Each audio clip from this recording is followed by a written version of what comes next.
A Day in My Life as a Content Creator at the age of 13. Sa araw na ito, tayo ay Wait lang! Natutulas ako! Wait lang!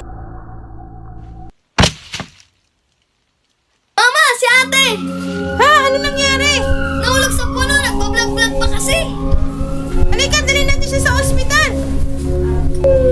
Matapos ang malakas na tama sa ulo, nahulog siya sa koma ng 10 taon. Ngayon, nagising siya, pero wala na siyang maalala kahit isa sa mga dating kaklase niya. Ate, wala ka na ba talagang maalala sa mga classmate mo? Ano ba to? Lagi ko itong hawak.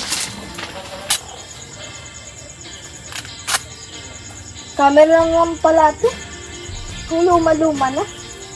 Nag-uwan pa kaya to? Ay, nag-uwan pa siya. Tignan ko nga. Ito pala yung high school life niya. Ito pala yung masaya siya. Ate, tignan mo oh. Tignan yung mga high school life mo. Yan, yung mga kaklase mo yan. Sana maalala mo ulit sila. Wait. Parang naalala ko na yan ah. Naaalala mo na? Si Sofia ba yan?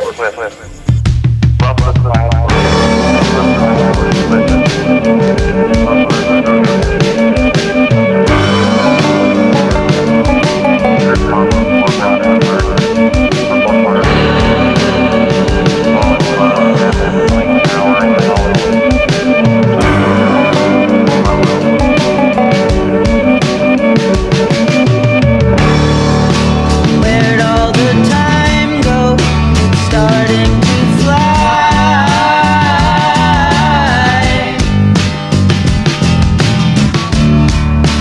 See how the hands go, waving goodbye.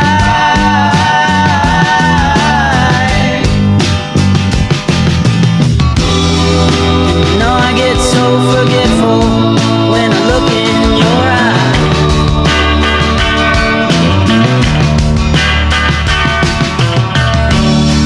Now she's walking backward through a parade,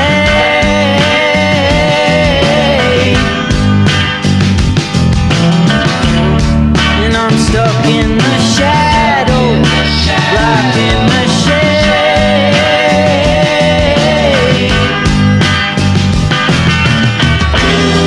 There ain't no way to sweep up the mess that we made.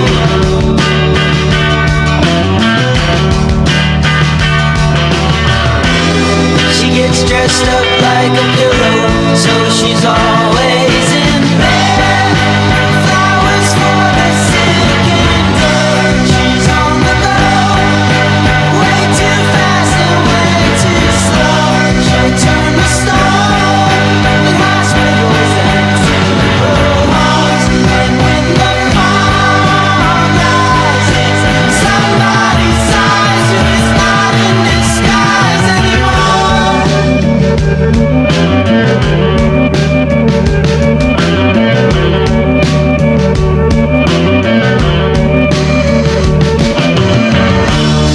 There's nothing to keep you from falling in love.